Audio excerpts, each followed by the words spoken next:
W6MQI.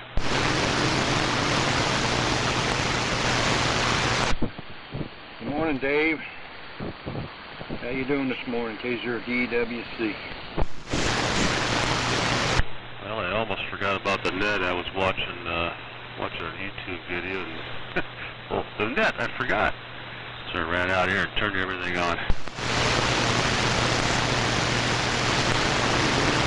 Yeah, I almost did that too. I was watching Bonanza. Yeah, there you go. I haven't watched that one in a while. Well, Dave, I've got you in the #1 spot to this morning, partner. So W6MQI on the pole today. Yeah, it's well, 39. Not too bad here. I'm not sure what it is, but I would bet money it's probably in the 20s. I don't have a weather station here in the shack, but when I went out to feed the horses and stuff, they were, you know, they weren't too cold, and it wasn't too bad. It didn't seem like, but it's still pretty chilly here. How cold does it have to be before you bring the horses in the house? I don't know. For me, it had to be pretty daggone cold. If it was Carla, she'd be having them in every day. It's winter or summer. But thankfully, they got some pretty heavy coats on, winter coats. So we're glad of that.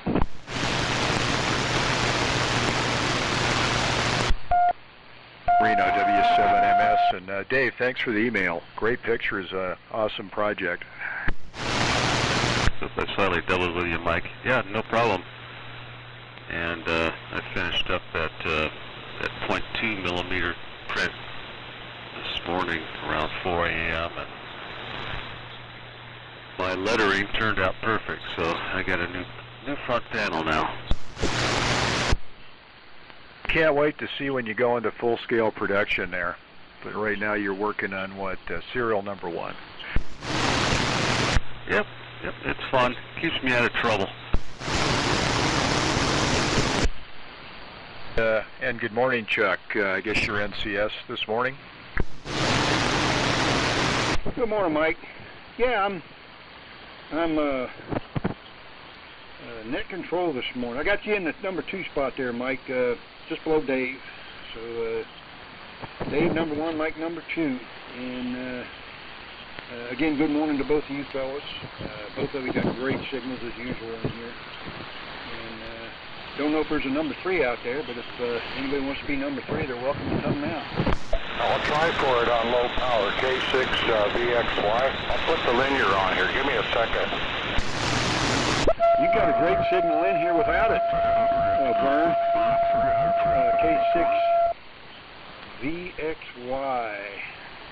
Yeah, you're sounding good, Vern. I don't, well, at least here anyway right now. I wouldn't think you'd need it, but it might be different elsewhere. But I got you in the free spot, Vern. Thanks. W6 SSP. Steve, I just barely heard you, but I did copy you. W6 SSP. I've got you in the #4 spot, Steve. Okay, thanks, Chuck. Let's see, yeah. Okay, I think I'm back on the air again. Oh, there you go. Yeah, you're no problem at all. You sound like you normally do now. You came way up, so not a problem. But I got you in the 4 spot there, my friend.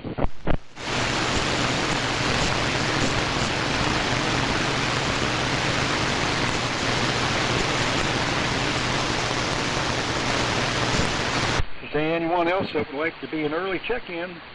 We'll get started here in just a few minutes. Excuse me. In B #5 for the Advanced Military Radio Net, you're welcome to come right now.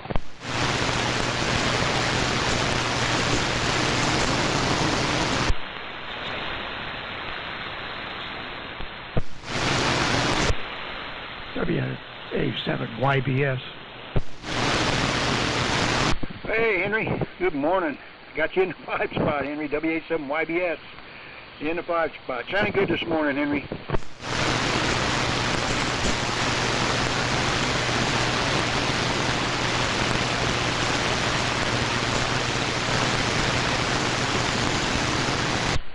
Number 6 is open for the Vintage Military Radio Net. We'd like to check in before we get the net started.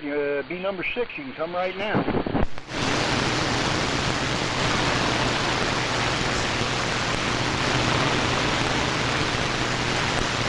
Okay. Well, we got enough to get the net started, so I'll go ahead and get her started here, and I'll pick up any stragglers there at the end of the first round here. The order as I have it is Dave, W6MQI, in the number 1 spot, Mike, W7MS in the 2 spot, Vern, K0DWC in the 3 spot, Steve, W6SSP in the 4 spot, and Henry, WA7YBS in the 5 spot. So, good morning to all, and this is the Vintage Military Radio Net. This is K0DWC.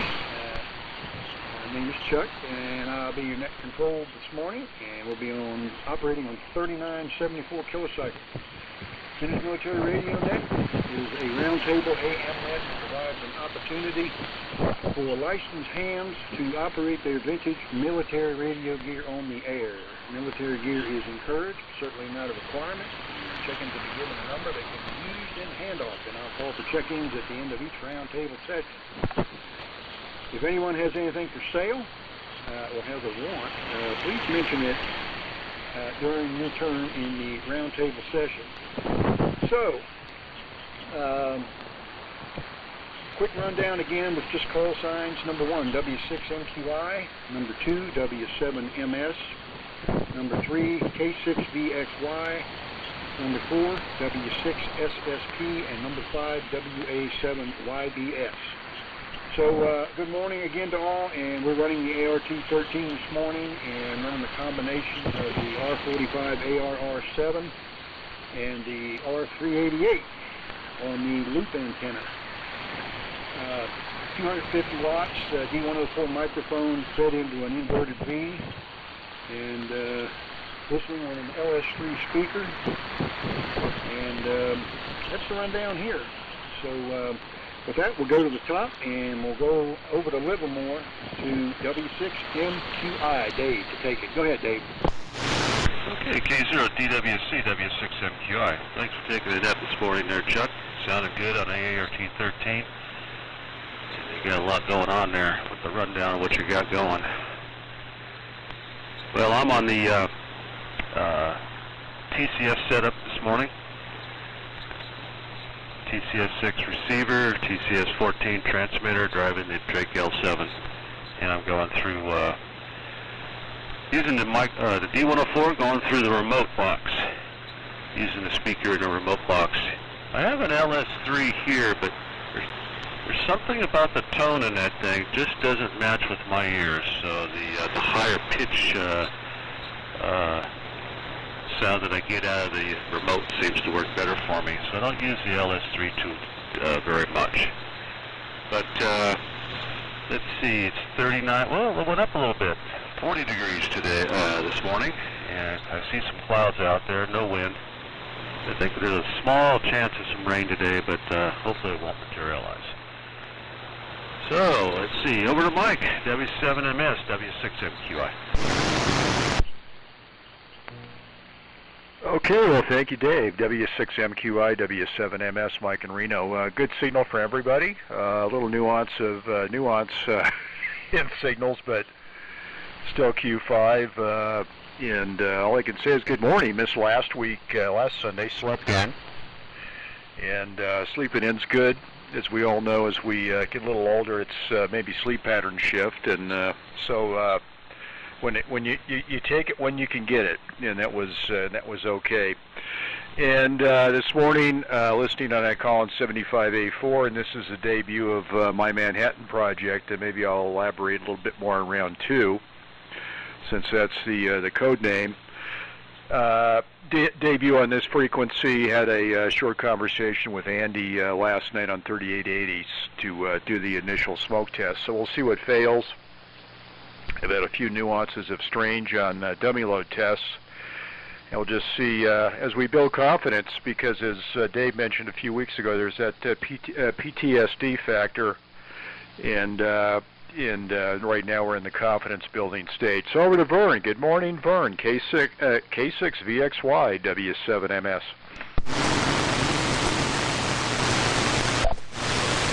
Okay, this is K6 VXY. Yeah, running 100 watts here, same old stuff, SB200.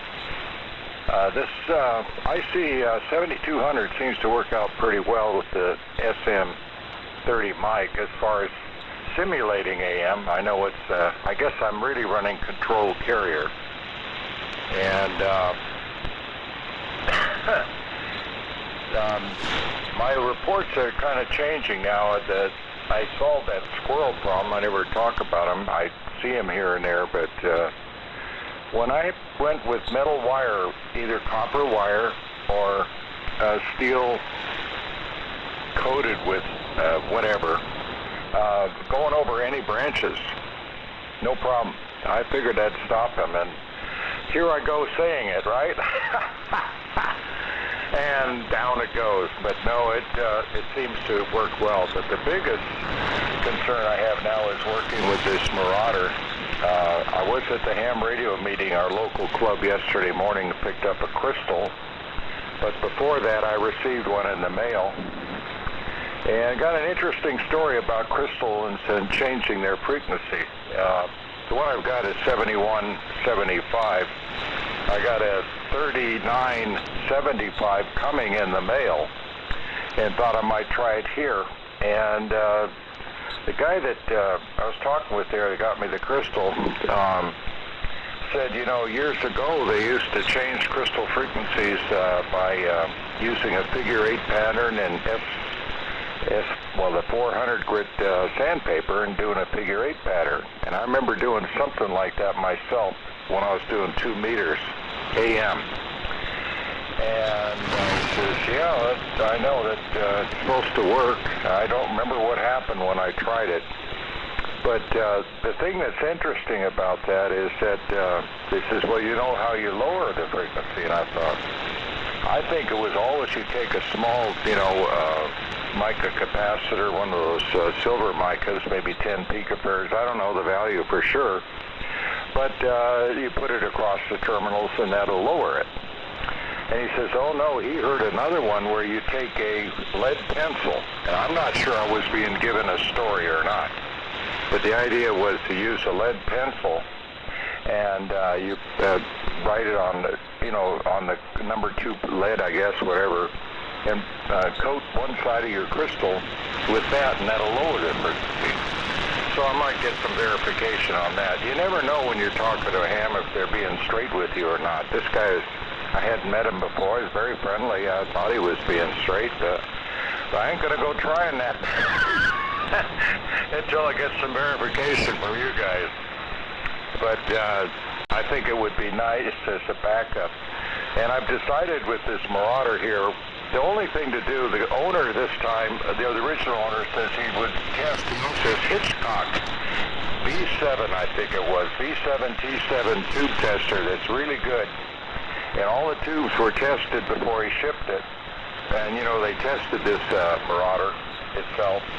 And if I would send the crystals back, the tubes back, he would test every one and make sure to find out what went bad. And I thought about it, and I went down to UPS. It was $16 for the shipping material, but it's really good. I got the bubble wrap, and I got a nice box for it. Cardboard. That's for Henry's verification input there. And that seemed okay. And I thought, gee, this is going to be kind of expensive. Maybe what I ought to do is what any owner of a heat kit should do, and I always did before, is you have the step-by-step measurements of resistance and voltage that you go through. It's a couple pages worth in this unit, and you measure everything. And through Henry's input, I got a really nice VOM by Oh, darn, why am I blanking out the name? See, that's the age thing kicking in. But anyhow, it's a 730, and I got the probes a few days ago, so I can plug that in and measure all this stuff. And now, and he mentioned something on an email, or somehow we were communicating this about that 30 volts that I found inside the meter is for that 100,000 ohms per volt scale. And that's why the capacitors acted the way they did where I tested it and they charged up a little bit, and that's probably the 30 volts, that would be my guess. And then it starts to slowly decay, kind of telling you that the caps are not completely shot, I guess. Anyhow, with that jazz or stuff, I'm going to turn it over to Steve. And Dave, thanks again for the microphone connector, but I'm still at the CW level. I'm going to get this thing going no matter what. It may be the biggest mistake of my life, but I am going to pursue it. Over to W6SSP K6 BXY, and good morning to all. Okay, good morning, Vern, and everybody on the net. This is Steve, W6SSP, just north of Santa Rosa, using the Collins 75A1 receiver and 32V1 transmitter, about 85 watts out into a dipole 30 feet up, unamplified D104 microphone. Same old, same old.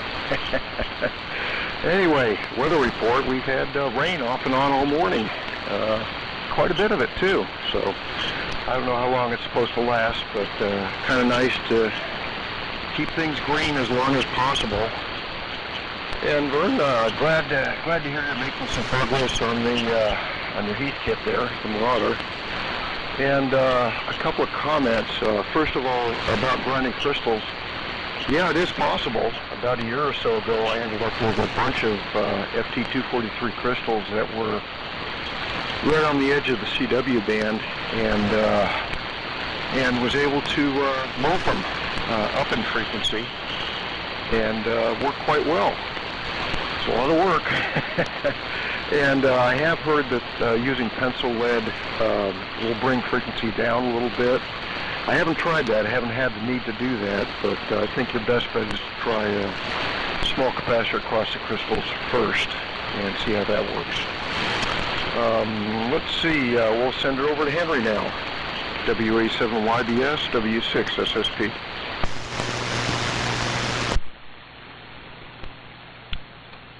Okay. W6SSP, WA7YBS. And just looking at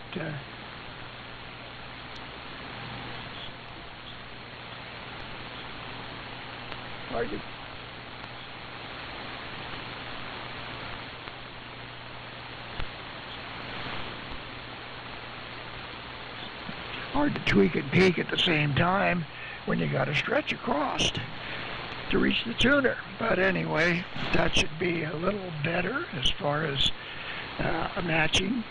And well, good morning to all. Good signals from everybody. Really good signal. Really good signal from Mike. W7MS. Sounds incredible. Very nice. And very strong. But the audio quality is great. Sounds really, really nice. Running about 30 dB over S9 here. So looking like it has come to life. It's been resurrected. And so that's really good. And Dave's running about 25 over on the TCS. Vern's about 25 over on the ICOM plus the amp. And Steve's about 25 over on the A1 and the V1. So good signals all the way around. And we are running the 1625 rig, the W6MIT homebrew, and we're going into the W6MIT linear amplifier. That's a Y826, 2000 volts on the plate, and it gives us about 140 watts output. So that, and we're running to the 2-element collinear array, and the receiver is another resurrection job. Now this is the GPR 90, serial number 1893. So it's a fairly middle-late period of the GPR 90s, probably built in 59 or 60, somewhere around in there. Well, it had a lot of problems, a lot of them. But we won't go into the gory details. They're all on the website article if you want to read it. And but anyway, nice looking receiver, performs adequately.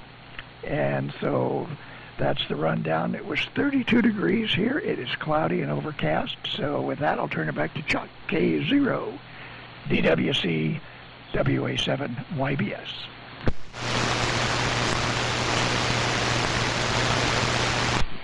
Okay.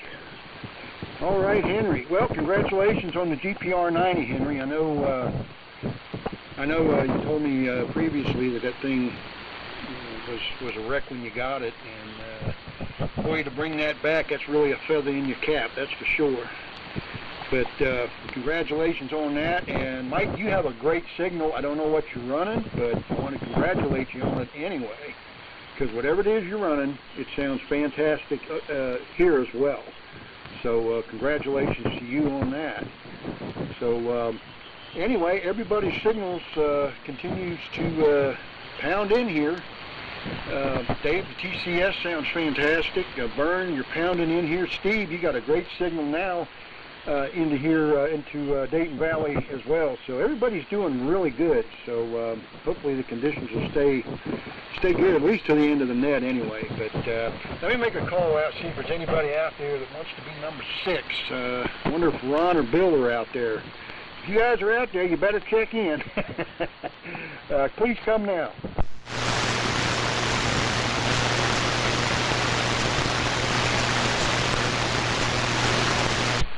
Okay, nada.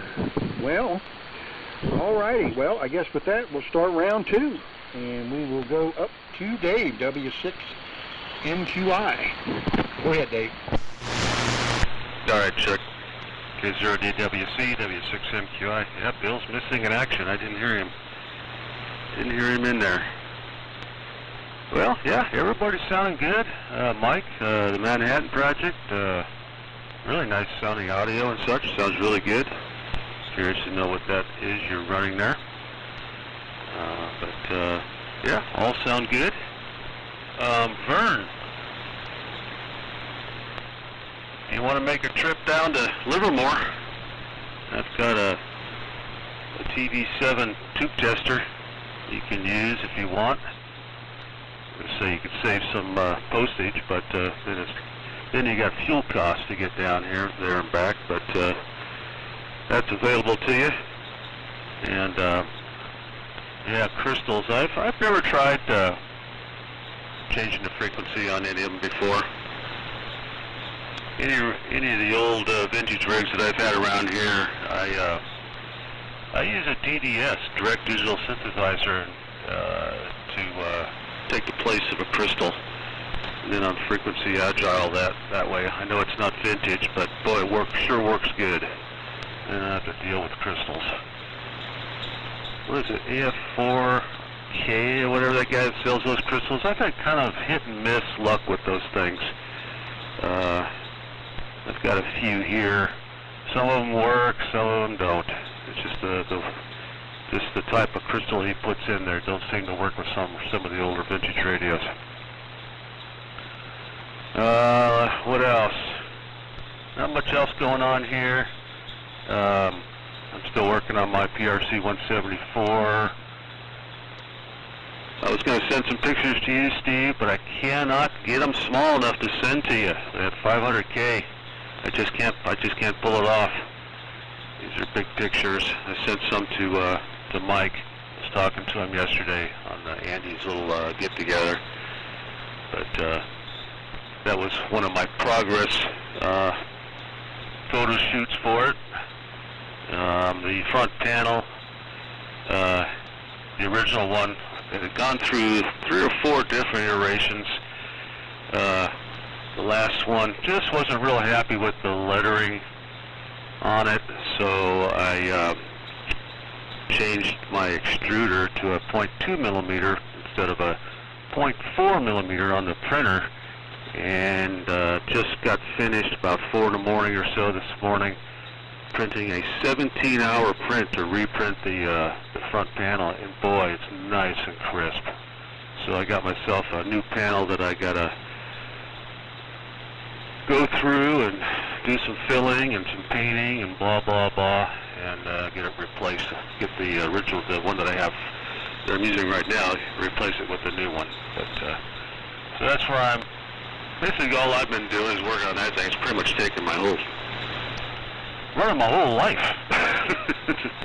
I get started on a project, and man, I just can't quit. So I gotta finish it. And I really want to figure out. I can't wait to get the CMX from K0DWC Labs, the transceiver mounted in it.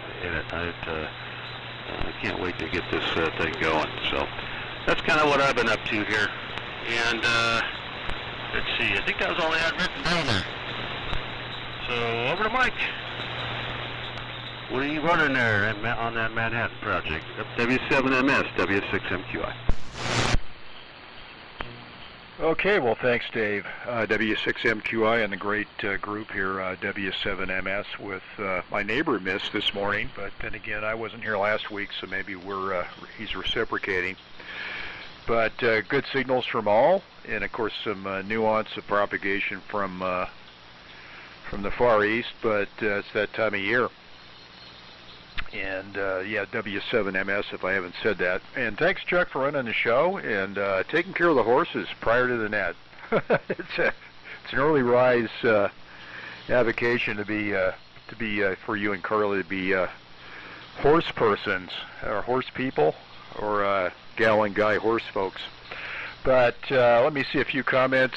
Well, I'll comment on Dave's project. Awesome printing job, even on the not quite acceptable version on the pictures. I'm extremely impressed, especially with your patience factor. So looking forward to hearing it on the air when you get the box stuffed with the K0DWC Labs device. And other comments here on burns. Yes, graphite in the lead pencils in quotation marks works quite fine. In fact, the rock I'm using here on 3974 had some overshoot problems, and it's been touched up with a pencil. This was my 3880 rock that I used last night with Andy. I was about 2 kc high, at least in this application with the Manhattan project, and it lowered it. Did notice either due to maybe crystal current heating, or maybe it added to some frequency instability issues, but it got it a lot closer, so the frequency coordination police wouldn't be on my backside. And Steve, great to hear you. And yeah, why don't you? We're all going to chip in here so you can upgrade your download speed there, so you can. And we infrequently communicate, but when we do, I always make that mistake of sending you a large file and getting the reply that, well, it doesn't go here. It doesn't fly on my end. So it's a situation. You're missing out, guy, but maybe you're not. But also on the crystal, just by chance, in the old days, mercurochrome, due to the mercury content, was also used as a trick to a lower frequency. But if you happen to have some mercurochrome in your in your first aid kit, you can give that a try. And just by coincidence, before I forget, Joe at the N7 RCA swap meet turned me onto this, and I think it's been the subject maybe of an article or two in electric radio. But that's Kwink, Kwink, which is a rust remover, and it contains, believe it or not, 5% fluoronic acid, and which of course is highly toxic and dangerous, and it's covered with skull and crossbones and warning labels and to use thick gloves. But the irony is you rarely ever see any consumer products anymore that contain skull and crossbones, whereas years ago it wasn't all that unusual to see that. So we just ordered that yesterday, just by coincidence. So we're going to try a little acid etching experiments here, and of course we're not going to do it inside.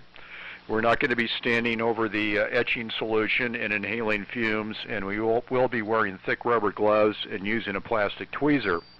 And that's the setup there. And Henry, great to hear the MIT rig on, and you got to do the long reach, but I'm sure it's well worth it this time of the morning. Absolutely. Yeah, elaboration on the Manhattan Project. This was the infamous Hammond High 5 James Millen alleged connection, national radio company NC-600 transmitter circa 1938. Short story in that version is kind of like the 30K1 serial number 1 I got here. He had high aspirations for return on investment. Nothing ever happened. I know he approached Henry and I and maybe others, and I really wasn't that interested, but it finally got to the point where he offered it to me for what his purchase price was. So that went home with me a few weeks ago. So runs a pair of Raytheon RK38 triodes, push-pull, which was interesting because an obsolete power amplifier, so that was an interesting educational experience driven by a IMAX 75T triode as the buffer amplifier and all yada yada yada. Numerous problems, including a fundamental wiring mistake in the power amplifier from who knows when, but based on solder mix and age characteristics, it looks like it may have been assembled incorrectly like 80 years ago, but it's up and running. And so far, no whiz-bang smoke, so I don't want to press my luck, but that's the story here. So the world-famous James Millen NC-600 national transmitter, originally listed on eBay for 20 grand or best offer. Excuse the laugh. I'm sure the proprietor of Hammond Hi-Fi is not listening. So over to Vern, K0DWC W7MS. Okay. Excuse me. Thanks, Mike. This K6VXY running the Hi-Fi SB200 with the brand new, well, they're not new anymore, but they're sure working good with 572Bs. I've had this theory forever when I was into audio especially, and everyone was talking about, you know, tubes are better, and they are, than solid state, and you're talking about transconductance type things, so I was experimenting with that. And you do affect sound, like even if you can put it in a preamp, if you run your signal, your audio signal through transconductance, such as tubes or MOSFETs, it'll what do they call it, point source or something like that, if you're listening to an orchestra or something, you know, more complicated than ZZ Top. But you hear it, and you can point out the violins where they're coming from, you know, left, you know, between left and say the center, they're in the corner or something like that. That's something to that. Anyhow, yeah, a lot of these theories, they sound weird, you know, it's like a pencil. Yeah, you're seeing how gullible I am. No, you guys have confirmed it. But anyhow, I'm not sure the value of the cap, but it was an issue on 2 meters because repeaters started in. A bunch of us were doing AM, and we had to move our frequency of our rocks away from where the repeater was, and either up or down would have worked. And I think mostly they wanted us to go up because our popular frequency, you guys probably remember, is 145.8. That was like the AM 2 meter standard, and then there was 145.35. And those were neat. And it didn't matter. I had a HW17 later, but before that I had the Tour. So if anyone was within a megahertz of me, I just moved the dial a little bit, and they came through fine when they were transmitting. So we tend to operate the whole area from 145 up to 146. That wasn't unusual to have people moving around, and we were mostly like I was at the time. I was, you know, going to school. I was going to a junior college, College of San Mateo at the time, and I didn't have any money. I started up paying $10 or $15 for books, and I mowed lawns, and then later on I worked in the cannery. So boy, then I was in hog heaven working down at the Hunt's Cannery in Hayward. $2.50 an hour. Wow. $100 a week, you know, and sometimes I would always try to volunteer for any overtime and make some extra money. But anyhow, that's swinging off the subject a little bit. But Dave, I appreciate the offer. I assume, are you talking about loaning me the unit, or I bring the tubes with me? Because I could unplug them and do it, but if you wouldn't mind. See, I was thinking even, I don't know what you're doing on President's Day, but the traffic situation would be great compared to any other day. So I'll just throwing that out. I'm open to that big time. That's how I fixed a lot of old electronic stuff years ago. Tube tester. Then I got down into where I was only doing somewhat tube testing. I didn't have access to a good machine, so I used the payless conductor non-conduct tester, but that seemed to fix some problems with tubes that had gone seriously bad. Oh, okay, so good morning to you all again, and maybe we'll get another number 6 after Henry there. And over to Steve, W6, oh, yeah, I am number, wait a minute, 1, 2, 3, yeah, 4, W6SSB, go ahead. Okay, Vern, very good. K0DWC W6SSP. And a comment from last time. You mentioned about measuring voltages in your Marauder. What you want for that is a VTVM. The triplet 630 is a VOM, and in some cases it'll load down the voltages, especially on grids and things like that. So you'll get false readings. Look in the Heathkit manual and they'll tell you a little bit more about that. Hey, Mike, very good on the NC-600. That's cool. I have to look that one up. Not familiar with it. I've seen some of the national transmitters, the little narrow things that I see them at swap meets occasionally, but I'm always too late or don't have enough money. So it's pretty cool on the NC-600. It sounds fantastic, by the way. And Dave, 500K for an email is okay, as long as I know it's coming. Not a big deal. And yeah, boy, I'll tell you, not having high-speed internet is a real pain in the neck here. AT&T absolutely refuses to put in fiber. It's an older neighborhood. If you go just about 3 blocks north or half a mile south, they have high speed, but we don't. And that's the way it's going to be. And the only alternative is Comcast, and they're ridiculously expensive. I think they know they have a closed market in this area, so they want, last time I checked, they wanted $150 a month. And that wasn't even for high speed, that was for, I don't know, less than 1 meg or something like that. So, yeah, I'll stick with it. More time on the bench, less time on the computer, so not a great loss in my opinion. And Henry, very good on the GPR 90. It's cool. I did read the article about that. And those are really nice looking radios. I've heard mixed reviews over the years about them as far as how well they work and how much trouble they are. And your article kind of backed that up to a point. So, never had one. I've seen a couple for sale, but that's as close as I've gotten. So, with that, we'll send it over to Henry. WA7YBS, W6SSP.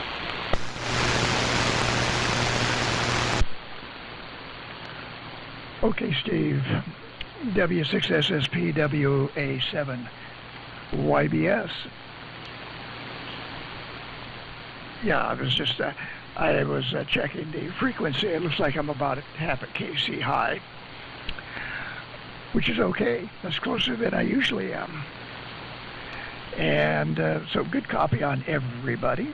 And yeah, that Millen transmitter, the letters that were, Ethan, when he posted that, had some letters there that were part of the package, I guess.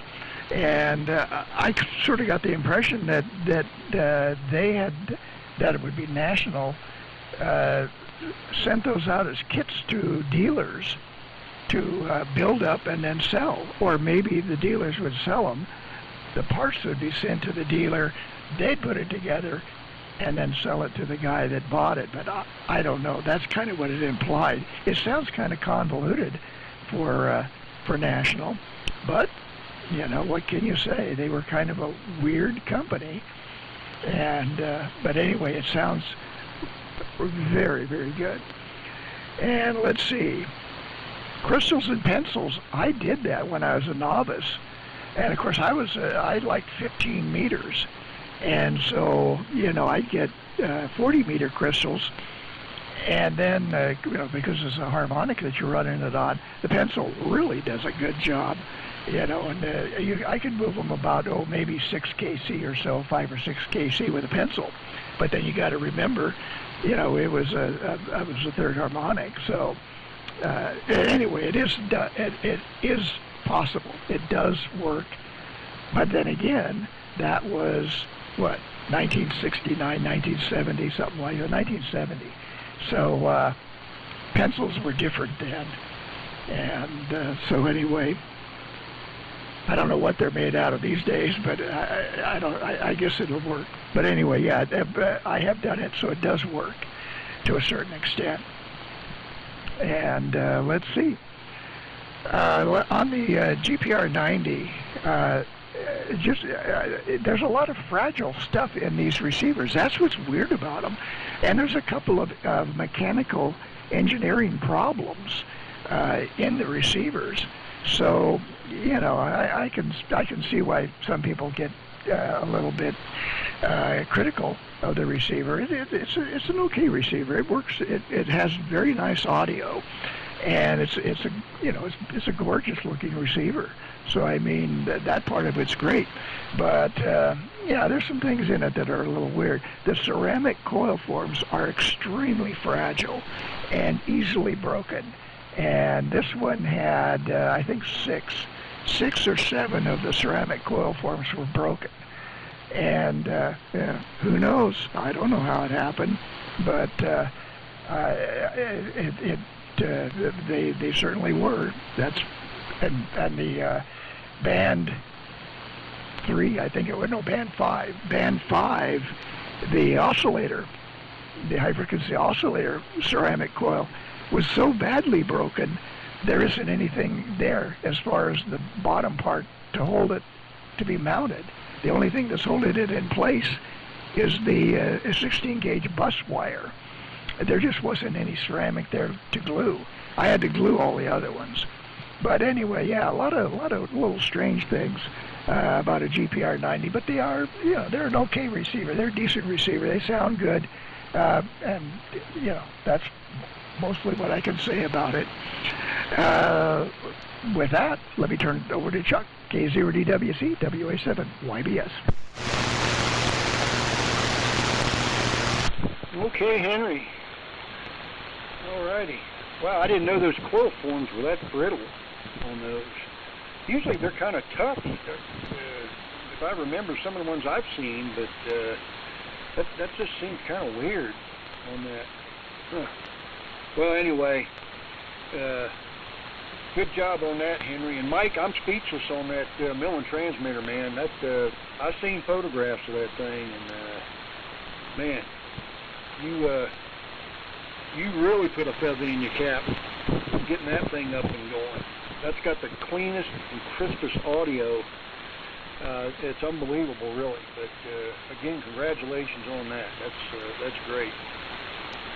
You know, to put a transmitter on like that, well, like you know, like your number one, Collins number 1 transmitter, serial number 1 transmitter. You know, this thing has got a pedigree, so and it's got documentation, and great job bringing that thing back after 85 or 90 years.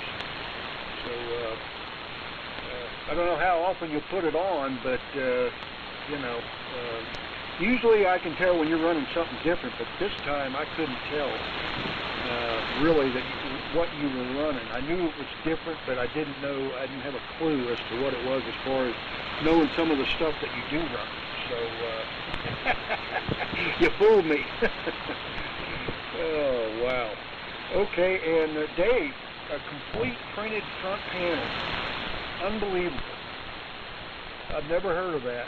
I didn't know, you must have one big printer for that to make a complete front panel like that. Man, oh man, that's groundbreaking, isn't it? If it ain't, it ought to be. So all you got to do is just color in the letters, or paint in the letters and numbers on the thing. Man, that's neat. I'd love to see a photograph of that, because I don't know anything about those things.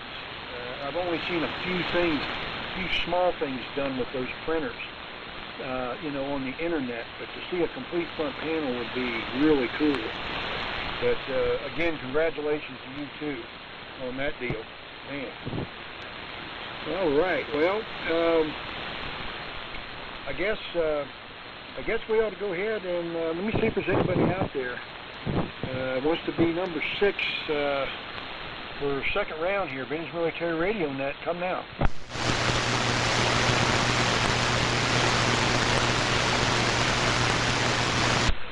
Okay, nothing heard. So with that, we'll do the 7-3 round, fellas. And we'll go back up to the top to Dave, W6MQI, to take it. 7-3 round, guys. Go ahead, Dave. I think I heard N6BCT in there weekly. Okay, Vern, thanks. Stand by for just a second. Bill, N6 Bravo Charlie Tango, do you have a copy? Over.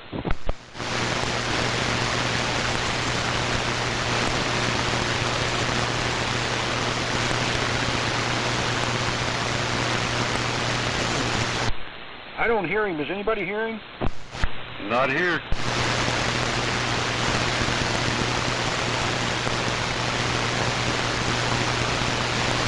Okay, well, okay, Dave, boy,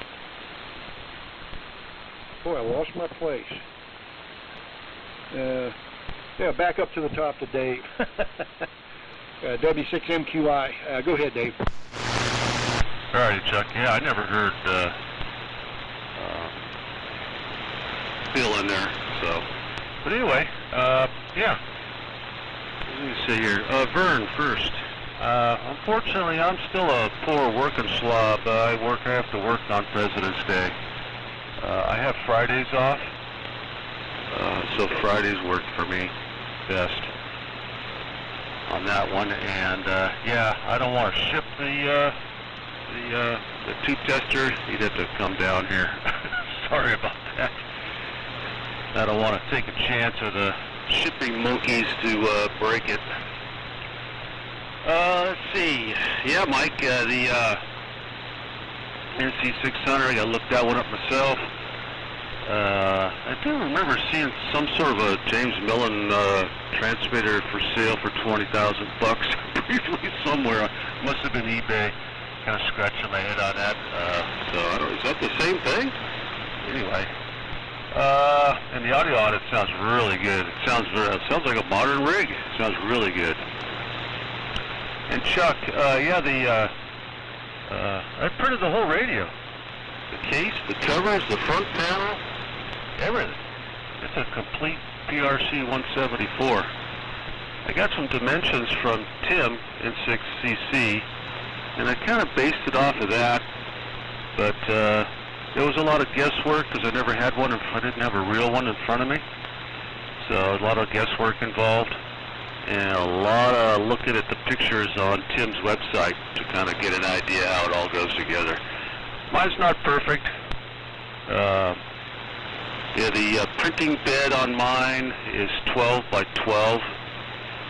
I forget what it's actually a metric numbers. I don't remember what, 300 and something by 300 and something. But unfortunately, I wasn't able to print the case all in one piece. I had to split it in two. And I think it looks okay. It looks okay, kind of. So it is what it is.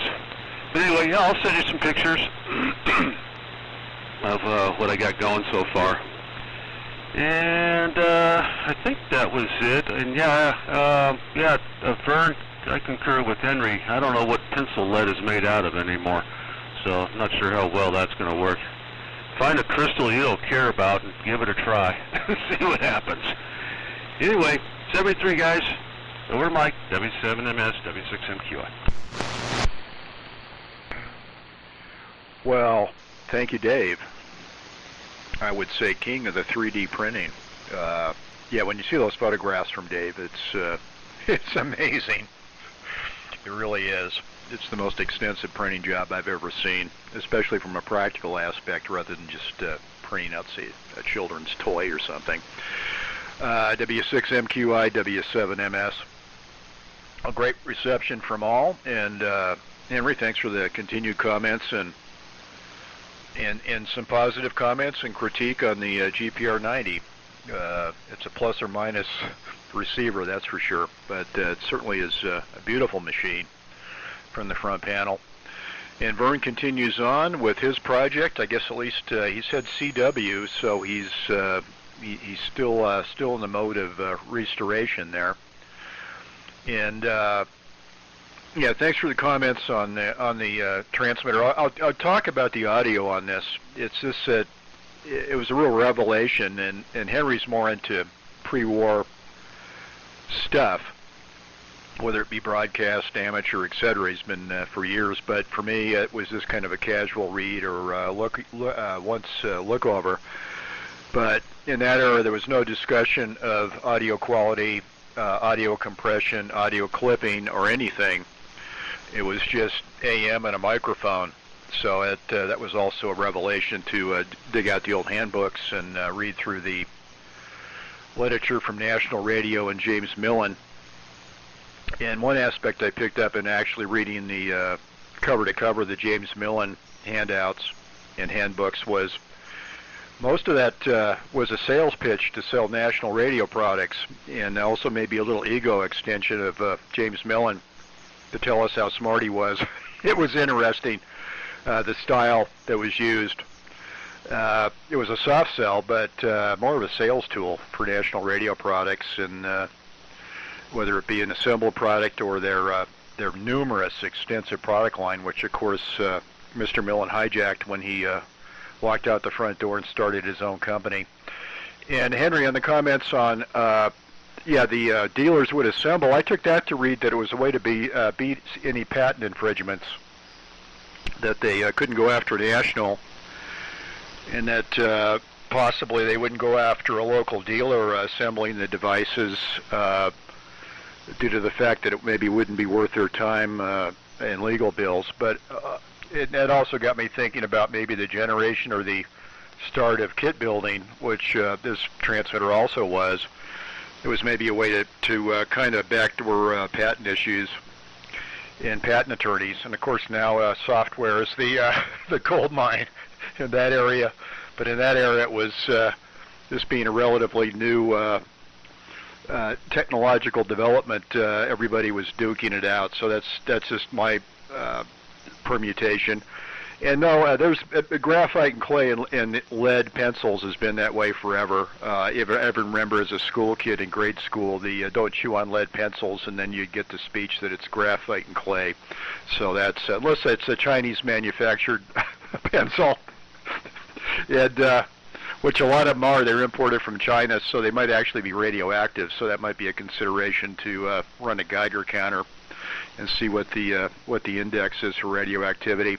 A few comments here. Talked to my son yesterday. He went to the Salem Ham Fest. I was hoping AQI might show up, because that's usually one that he attends, since it's just sort of up the road from him. It's a couple hours drive, I think, from Montague.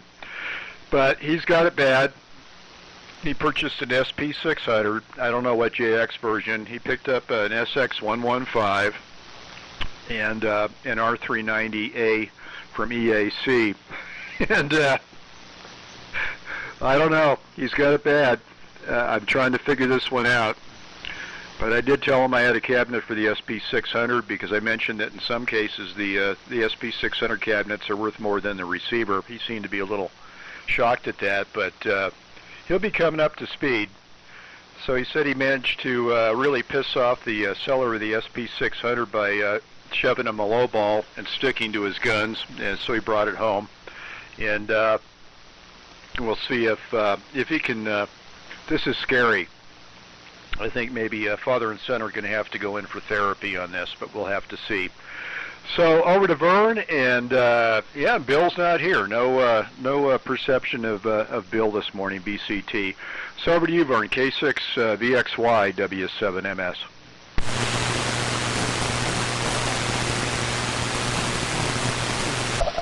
I took a little pause there. Maybe it was my imagination.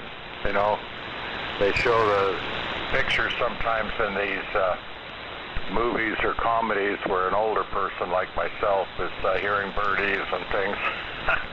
Oh, the birds are here. The birds? What birds? Yeah. I hear them chirping. Oh, you do? Oh, this guy is going a little bit wacko. Okay, Dave, thank you, and thanks, Mike. Okay, Dave, thank you on that. What I'll do on Tuesday, which is the day after President's Day, I'll be receiving an oscilloscope, and it's a fairly good one. They guarantee it and all that, like they do on eBay. It only has a little over 20 megahertz bandwidth, but that's certainly plenty enough to get see a signal at 3 or 4 megahertz. Even if it is somewhat attenuated, I'll know. And what I'm going to try and do, also I got a set of probes. It was a place out of Chico. I got a 10X and a 1X probe, scope probe, real scope probe that I can I'm going to get the schematic printed out again, and then I'll enlarge it on my printer so I can see it. They have a schematic for this Mohawk, or Marauder, I mean, and it's kind of small, so I'll just trace the old signal path. See, that sounds technical, because I know the oscillator is working, because they have you go to 13.999 megahertz, or 13.990 megahertz, and at that frequency, if you're in the standby mode, you'll hear a tone, and you do. And then they say switch your unit, which is the Marauder, to off, and the tone will go away, and it does. And you turn the Marauder back on, and the tone comes back. And that's a check for the oscillator itself. And then I used it on the crystal, and that worked also. So I do have a signal at the oscillator, but nothing happening at the output. But there's several stages in between, obviously, to get your 100 watts. But anyhow, I'm going to try that, Dave, and I'll be in touch with you during the week if I need to come down there with some tubes to test on Friday, which is supposedly a lighter commute day, and do it midday, it may not be too bad. And it'd be a nice chance to meet and also see your setup there. Pioneer is pretty simple. I've got the only thing that was not running, but it's an ARC 5, and then I got the 12-volt power supply, and I got an MFJ tuner, and which works great. And then my ICOM 7200 and Heathkit SB200, and on the floor is my AL11H. I'm not using anymore because I like the way this. I've got a thing for Heathkit. You know, I can't help it. We're all from different periods, but certain things grabbed us. And to me, when I saw this Marauder, I saw it at a friend's house. He was a classmate at the College of San Mateo going through the electronics program, and he had built it. And actually, I think he probably didn't build a Marauder because of the timing of when we were in school. I was in the Navy by 61. He was probably using a Apache because they look very much alike. But I looked at that and I says, wow, that's neat. And it's an improvement over the DX100. And the Apache was. Turns out the Marauder was not. It's not a plate modulated unit. But I thought, well, I've started this project, plate modulated or screen modulation, whatever they're doing. I want to try it. And Chuck was eager. He said, I want to hear what that sounds like. Me too. keeps me out of mischief. It give me something to do. So 73s to all. It's nice talking to you guys again, and nice to know they weren't pulling my leg about the lead pencil. And I want to try using that when I get the Marauder working. Use the crystal and then the lead pencil and the 975 crystal move down to 39 to 74. That'd be interesting. So over to Steve, I guess I talk enough at the I talk enough to cover for a couple extra check-ins. All right, but I enjoy your company. So good morning to Dave and to Mike and to Steve and Chuck, of course, and Henry. There's a nice group of folks here. K6BXY over to W6SSP. Okay, Vern, very good. Yeah, always nice to hear about projects, and it'd be real interesting to hear how the Marauder sounds on AM. I only tried mine on sideband, didn't even bother to try it on AM, so it'll be neat to see how it sounds. And let's see, Mike, very good on your son's acquisitions. Good stuff, man. The SX-115, that's a rare bird, and they go for quite a bit of money. The few you do see for sale. SP600 and R390A, well, we all know about those. They're excellent receivers, so very good on that. And having a cabin is always a plus. You know, it's interesting what you were saying about back in the old days there was no clipping and no compressing and stuff like that. Well, it's not completely true. There were articles in QST about that. One, I built a compressor using a 6L7, was in the 1936 QST. I built it, I used it with a tech red, and it worked really well. I think it was 3 tubes or something like that. And the same circuit was used in the speech amp for the HT4 and BC610. So apparently they liked it too. So, but you know what? I think the best sound is exactly what you said. Just microphone into the speech amp and right to the modulator, and can't beat that. So let's see. I think that's it for me this weekend. Oh, Henry, very good about good information about the coils in the GPR90. Was not aware of that, so that's something to look out for if I ever do find one for sale. Missing the bottom cover, which a heck of a lot of receivers seem to be missing. So good information on that. Anyway, hope to see you all next weekend. Say 73 and over to Henry. WA7YBS, W6SSP. Okay, Steve. W6SSP, WA7YBS. And yeah, what happens on the GPR90 is over the years, over the decades, you know, things change and people do various alignments and they never match anything, you know, really. And what ends up happening is the threaded rod for the inductance for moving the slug on the RF stage, the slug, the threaded rod comes further and further out, and pretty soon it is out extending past the coil box, and the coil box cover comes out the hole. And then if you pull the receiver out of the cabinet, there's a lip there, and you drag that that threaded rod there right across that lip, and that torque of it hitting it sideways busts the ceramic coil form. And of course the other thing is if you manage to get it out of the cabinet without doing that, and then you set it right down on the workbench top, and if those rods are extending out, then you know that pressure, the weight of the chassis just pushes right up, and that busts the coil form. So kind of a little problem that you know never happened when they were brand new. Thing has to age, it has to be aligned incorrectly for those rods to be out, but apparently it happened to this one. So and it's got old glue in it, old glue. So it happened a long time ago, and of course it has more modern glue in it too. So anyway, yeah, that's one of the little mechanical faux pas that TMC engineers did. But again, when it was new, those rods didn't extend out. So anyway, and Mike, Trevor getting an SP600, wow.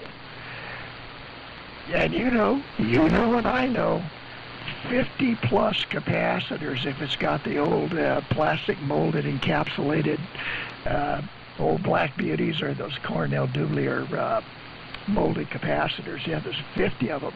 20 of them are in that RF platform. That's a chore. Hopefully it's a little bit later one with the ceramic discs. So anyway, what a project. And so with that, I'm going to go ahead and say 73 to everybody. And everybody have a good week coming up. And hope to hear everybody back next week. Over to Chuck, 73 all, K0DWC, WA7YBS. Okay, Henry, WA7YBS, K0DWC. All right, fellas, well, very good. And Mike, tell Trevor we said, hey, I don't know if he'll remember me or not. Last time I saw him, I think he was 6 years old, but it sounds like he's fast becoming a chip off the old block with all the old-time gear. So give him our congratulations on that as well. Wow, yeah, Henry was right. An SP600, 50 capacitors. Mike, make sure you don't do it for him. Make sure you make him do it. No, really, that's good. I'm glad that he's kind of getting into the old-time gear and stuff, so good for him. So, anyway, okay, guys, good net this morning, and a couple surprises with the front panel from Dave and the NC-600 from Mike. Really, really cool. And I guess I will shut the net down and we'll get out of here. So this is K0DWC, and I'll be securing the Vintage Military Radio Net for today. And I'd like to thank everybody for their participation and invite everybody next Sunday morning.